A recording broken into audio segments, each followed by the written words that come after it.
All right, so get this right. Yeah. The Prime Minister of Jamaica, Andrew Holness, is in a legal battle No way. with the country's own, what is it called?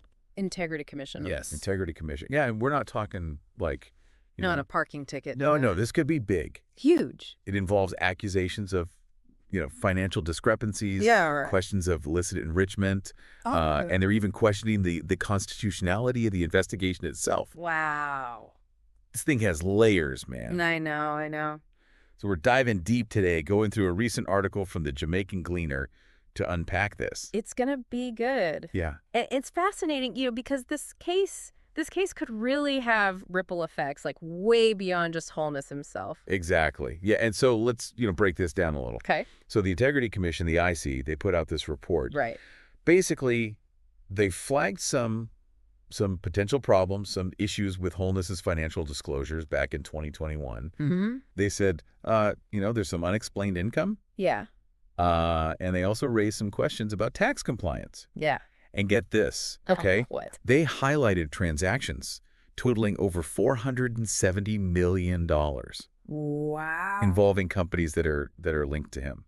470 million. I know. That's staggering, right? It's wild. It is. Yeah, so it really makes you think, like, where does all this money come from? Exactly. And Holness, to his credit, is vehemently denying any wrongdoing. Of course. He's claiming the report is flawed, and it paints a really unfair picture of his financial activities, and even suggests that the investigation might be come on. politically motivated, Yeah. just to damage his reputation. Could there be some truth to that, though? Like, is there a political angle at play here? That's what makes this so intriguing, Right. because he isn't just complaining. Yeah. He's fighting back, hard.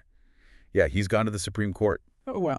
Seeking a judicial review. So for our listener, for those of us who aren't like super legal experts, Right. Explain what a judicial review is. Like, So basically, it's like asking a higher court to go back and double check the work of a lower court. Okay. Which in this case is the Integrity Commission. Okay. And Holness is asking the court to just say, no, this is invalid. Wow. Like, completely invalidate the IC's report and investigation. So he's pulling out all the stops. Yeah. He really is. And it gets even more interesting. It does. So Holness is also saying that the legal tool that they used to investigate him, a specific part of the Corruption Prevention Act, is actually unconstitutional. Yes. He's basically saying that it violates this bedrock principle of the justice system, What, the presumption of innocence? Presumption of innocence, yeah. Okay, so for, again, for anyone listening who isn't a lawyer or whatever, like how does that even factor into all of this?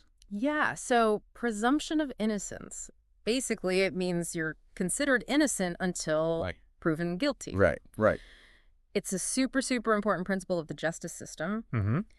And Holness is arguing that this provision in the act sort of flips that around, puts the burden on him to prove he didn't do anything. To prove his innocence. Rather than the IC having to prove that he did something wrong. Okay. So it kind of shifts the burden of proof in a way that it could be unfair, yeah. That could be seen as unfair. Exactly, yeah. And this really adds another layer of complexity to the whole case, right? For sure. It's not just about his finances anymore, but about the legal framework. Right. This could be a big precedent for corruption investigations in Jamaica. It's like a domino effect, a legal domino effect. I like that. Yeah. Speaking of, key players in this whole thing, can you tell us a little bit about, the people involved in all this? Absolutely. So on one side you have Kevon Stevenson. Right. He's the IC's director of investigation. Okay. He spearheaded this whole investigation. He's known for being very meticulous, tough on corruption. Right.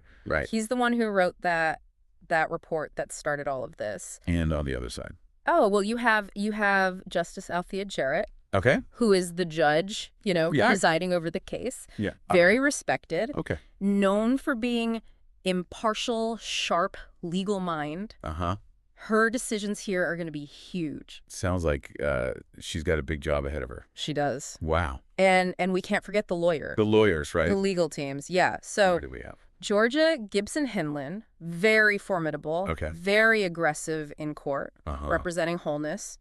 And then for the IC, you have Michael Hilton, seasoned lawyer, former Solicitor General, a powerhouse. Big names. Big names. It's a clash of the titans for sure. Wow. This is shaping up to be a landmark case, no question. Absolutely. So let's zoom out a little bit, look at the big picture. Okay. What are the big takeaways here, for our listener? I think this case, it really exemplifies the tension between transparency and individual rights. Yeah. How far can we go in looking into the financial dealings of public officials without stepping on their rights? It's a tough question. It is a tough question. And what about the political implications of all this? Oh, yeah, for sure. I mean, depending on, how this goes. Could weaken Holness politically, even if he's cleared? Yeah. Or it could make him even stronger. Interesting. If he wins against the IC. Wow. It's like a political chess game here. Stakes are high? The stakes are high. So where do we go from here? What should the listener be watching for? So I'd say definitely pay attention to Justice Jarrett, her rulings on the constitutionality of that provision in the Act. Right. That's going to be a big turning point. And also, I'd say keep an eye on public opinion. Yeah. How do the Jamaican people feel about all this? How are they going to react? Yeah. Yeah. Ultimately, the power is with the people. It is. And here's something for everyone listening to think about. Okay.